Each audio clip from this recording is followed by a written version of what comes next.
Selamat datang di podcast Kupas Tahu, kupas tuntas tentang hukum, ruang yang menghadirkan cerita, edukasi, dan solusi hukum bagi masyarakat bersama saya Yuliana. Di episode sebelumnya kita sudah menghadirkan paralegal dan juga lurah dari pos bantuan hukum di tingkat kelurahan. Nah, edisi kali ini tentunya berbeda, kita menghadirkan narasumber dari pemberi bantuan hukum atau LBH yang tergabung di Kantor Wilayah Kementerian Hukum Daerah Khusus Jakarta. Telah hadir di podcast kita narasumber ada Mbak Sisilia dari LBH KDKI dan juga ada Bapak Penerus Bonar dari Perkumpulan Caturwangsa Indonesia. Apa kabar nih Mbak Sisil? Saya manggil Mbak Sisil aja ya, karena kita sudah lama kenal juga nih Mbak Sisil. Mudah-mudahan sehat hari ini ya. Pak Penerus Bonar, saya manggilnya apa nih? Bonar aja. Pak Bonar aja ya Pak ya, biar kita lebih akrab. Saya juga sudah nggak asing sebenarnya dengan Caturwangsa, cuma mungkin kita baru ketemu ya Pak Bonar ya.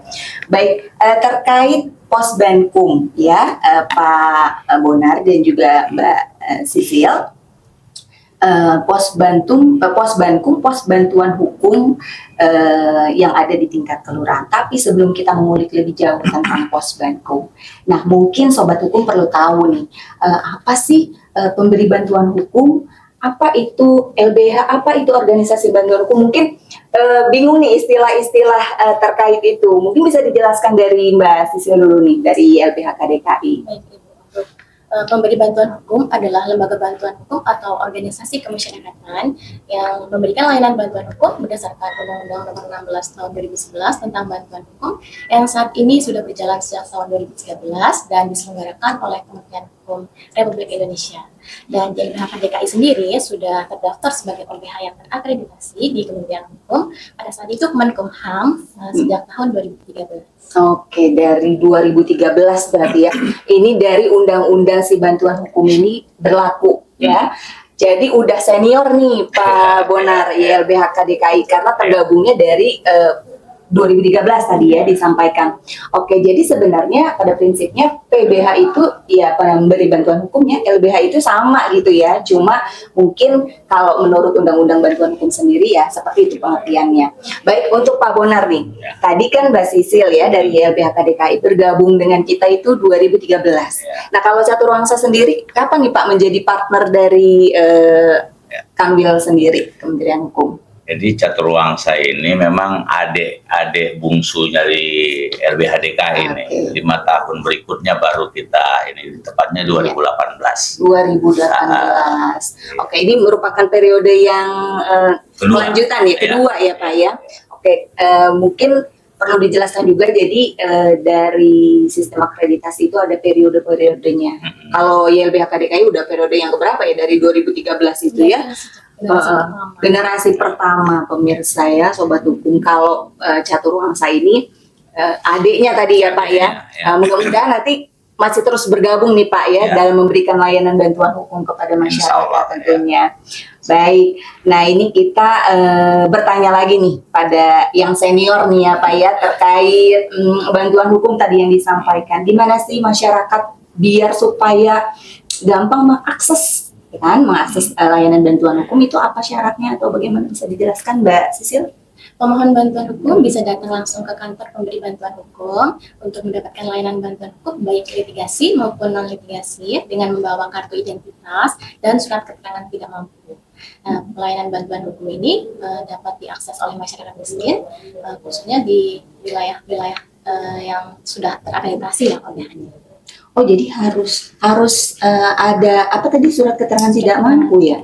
Berarti kalau misalkan dia tidak membawa SKTM itu tidak bisa atau bagaimana? Mungkin Pak Bonar bisa namanya aja kan bantuan hukum. Bantuan itu hukum ini memang ditujukan untuk masyarakat yang kurang mampu dari sisi ekonomi ya.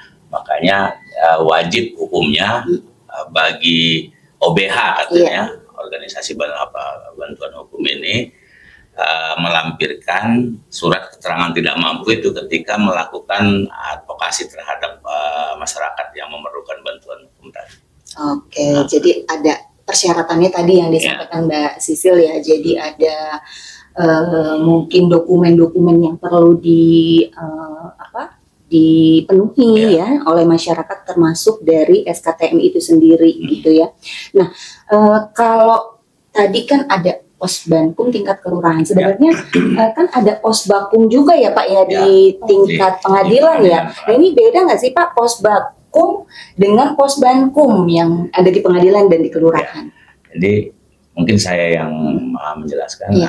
Posbankum, pos bantuan hukum yang ada di kelurahan itu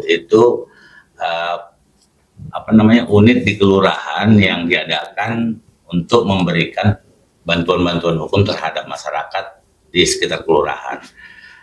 Tidak mesti personilnya itu advokat, bisa yang sudah mendapatkan pelatihan paralegal seperti itu ya. Sementara kalau Posbakum, pos bantuan hukum yang ada di pengadilan itu sudah pasti advokat karena litigasi dia fungsinya. Oke, itu bedanya ya. Itu bedanya.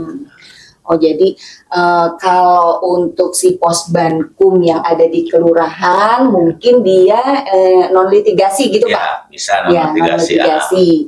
Nah sementara Posbakum di tingkat pengadilan itu sudah pasti litigasi dan advokat di situ ya yang memberikan layanan kepada masyarakat tidak mampu juga ya. Kepada masyarakat tidak mampu juga tentunya. Nah ini kalau dalam memberikan layanan bantuan hukum ini. Nah, untuk Catur Wangsa sendiri dengan YLBH KDKI ini kan berdomisili di Jakarta Barat, menaungi wilayah-wilayah yang ada di Jakarta Barat tentunya. Nah, adakah pembagian wilayah? Nah, dari YLBH KDKI menaungi beberapa wilayah, mungkin Catur Wangsa juga. Saya terlebih dahulu ke Mbak Sisil nih. Kira-kira cakupan wilayah itu apa saja, Mbak Sisil? Untuk YLBH KDKI, kami mendapatkan tugas pembinaan Posbankum kelurahan di 7 wilayah kelurahan, yaitu Kelurahan Wijaya Kusuma, Kedaung Kaliangke, Kelurahan Cilengseng, Semanan, Jembatan 5, Kota Bambu Utara, dan juga Kedoya Selatan. Oke, jadi itu ya wilayah-wilayah cakupan yang dinaungi oleh si LBH KDKI. Nah, kalau Catur Wangsa Pak? Sama dengan LBH DKI, ada 7 kelurahan juga di wilayah Jakarta Barat. Itu Selipi, Cengkareng, ada Keagungan, ada Kembangan Utara, Tambora, Kebonjeruk, dan Jelambar. Oke, 7 jadi sama-sama 7 nih ya, sama-sama 7 wilayah. Nah, untuk wilayah yang tadi disebutkan nih, ada tidak Pak Bonar dari wilayah tersebut yang sudah action nih, maksudnya si PBH-nya memberikan edukasi atau semacamnya gitu kepada wilayah-wilayah yang tadi Bapak sebutkan gitu? Sudah Bu Yulian. Nah, jadi kita bersama Posbankum dan dari Kanwil Hukum DKI ya melakukan penyuluhan seperti di Kelurahan Jelambar itu. Respon masyarakat cukup baik di sana. Mereka khususnya ibu-ibu biasanya. Khususnya ibu-ibu malah ya. Banyak mereka mungkin ya persoalan-persoalan rumah tangga seperti apa mereka ceritakan. Jadi kita memberikan pencerahan ke mereka seperti apa menghadapi persoalan-persoalan yang dihadapi begitu. Oh gitu, malah yang eksis yang tertarik banget ibu-ibu Pak. Iya, banyakan ibu-ibu biasanya. Oke, kalau untuk YLBHK sendiri? Iya, kami sudah melakukan pembinaan di beberapa kelurahan ya, salah satunya Kelurahan Jembatan 5, Kelurahan Wijaya Kusuma, Kelurahan Kedaung Kaliangke, dan Kelurahan Cilengseng sama-sama. Untuk saat ini yang belum melakukan pembinaan itu di Kelurahan Kedoya Selatan. Nah, untuk peran Posbankumnya sendiri Bapak di tingkat kelurahan itu mungkin sejauh mana yang bisa diceritakan si peran dari Posbankum kelurahan itu sendiri dan juga mungkin kapasitas dari paralegalnya nih gitu kan yang ada di tiap-tiap kelurahan. Gimana Pak Bonar? Jadi Posbankum itu kan kader-kader di kelurahan, ada dari pemuda, dari tokoh masyarakat. Memang mereka ada juga memang sebenarnya itu yang mereka profesinya advokat. Oh ada? Iya, ada beberapa yang mereka kalau yang advokat tentu sudah lebih memahami proses hukum seperti apa. Tapi kalau yang kader-kader itu memang mungkin masih perlu pelatihan lebih lanjut lagi dari Kanwil Hukum ini nanti ke depannya untuk paralegal-paralegal yang di Posbankum itu. Karena pada dasarnya mereka juga sebenarnya sudah dikasih pelatihan ya Pak. Tapi untuk meningkatkan kapasitas mungkin ya Pak. karena kan perkembangan masalah masyarakat itu juga berkembang terus kan. Iya, ini betul, ya. betul. Nah, ini juga mungkin bisa kerjasama juga ya dengan pemberi bantuan hukum, Ya. pemberian bantuan hukum ini kan ya Pak ya, dengan paralegal yang ada di pos hukum kelurahan ya tentunya kan. Mungkin tanggapan dari Mbak Sisil sendiri terkait kapasitas paralegal yang ada di pos hukum kelurahan seperti apa? Kapasitas pemahaman hukum rekan-rekan paralegal Posban Hukum Iya. sejauh ini masih kurang memahami mengenai itu. Iya. Karena mereka kan mendapatkan pelatihan diklat paralegal itu baru 3 hari ya. 3 hari. Dan itu pun dilakukan secara daring. Dan para paralegal di Posban Hukum ini tentunya belum pernah mendampingi advokat dalam menangani suatu perkara yang berkaitan dengan hukum, sehingga pemahaman hukum mereka memang masih kurang.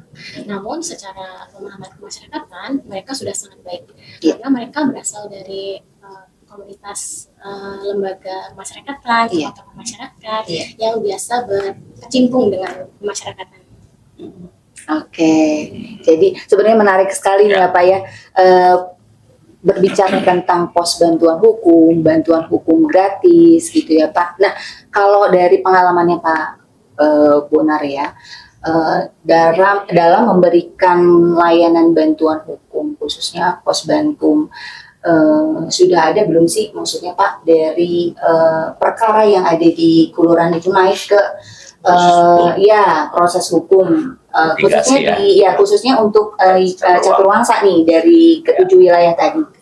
Sampai saat ini belum ada yang masuk ke proses hukum litigasi ya, nggak ada, jadi hanya masih pada tahap bisa diselesaikan secara kekeluargaan. Sebenarnya kita berharap seperti itu. Iya, betul. Kesadaran hukum masyarakat itu tumbuh. Untuk apa kita berproses hukum sampai ke meja hijau kan? Itu memakan biaya dan proses yang cukup lama. That's the point ya Pak. Jadi memakan biaya sebenarnya Sobat Hukum. Kalau kita berproses hukum ya Pak ya, lanjut ke litigasi gitu ya Pak. Kalau bisa diselesaikan di tingkat kelurahan itu jauh lebih hemat, cepat, biaya lebih murah, bahkan mungkin non biaya ya Pak ya. Gitu kalau udah naik ke litigasi, tentunya. Tapi ada bantuan hukum itu tadi Pak sebenarnya. Dan akan ada keretakan di antar masyarakat itu ketika memang persoalan-persoalan dalam masyarakat naik ke tingkat litigasi itu kan Bu. Makanya sekarang ini ya baik di kepolisian, di kejaksaan, bahkan ketika sidang pertama dimulai ditawarkan itu restoratif justice itu ya. Jadi itu untuk tetap menjaga keutuhan masyarakat itu. Iya. Oke, menarik sekali ini Sobat Hukum terkait perbincangan kita tentang bantuan hukum, khususnya peran dari pemberi bantuan hukum ya, dalam hal ini ada YLBH KDKI dan juga Caturwangsa yang tentunya merupakan pemberi bantuan hukum yang terverifikasi dan terakreditasi di kantor wilayah Kementerian Hukum. Nah, baik, sebelum kita tutup nih ya, closing statement mungkin akan disampaikan. Ada closing statement mungkin dari Pak Bonar dan Mbak Sisil. Pak Bonar terlebih dahulu. Jadi kami dari Caturwangsa Indonesia berharap pada masyarakat di wilayah jangkauan penyuluhan kami itu jangan ragu-ragu.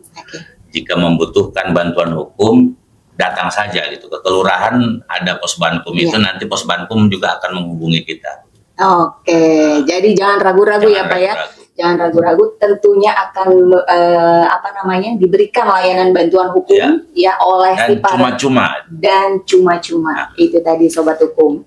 Jadi baik itu tingkat kelurahan maupun kalau mau datang langsung juga konsultasi mungkin boleh juga ya Pak ya. Tapi kita ke pos bankum mungkin ya Pak ya terlebih dahulu. Di setiap kelurahan kan? Di setiap kelurahan, karena ada 267 kelurahan yang ada di DKI Jakarta, semuanya sudah memiliki pos bankum. Ada closing statement Mbak Sisil sebelum kita tutup acara Kami kita? dari LBH KDKI berkomitmen untuk selalu memberikan pelayanan bantuan hukum kepada masyarakat yang tidak mampu, khususnya di wilayah DKI Jakarta.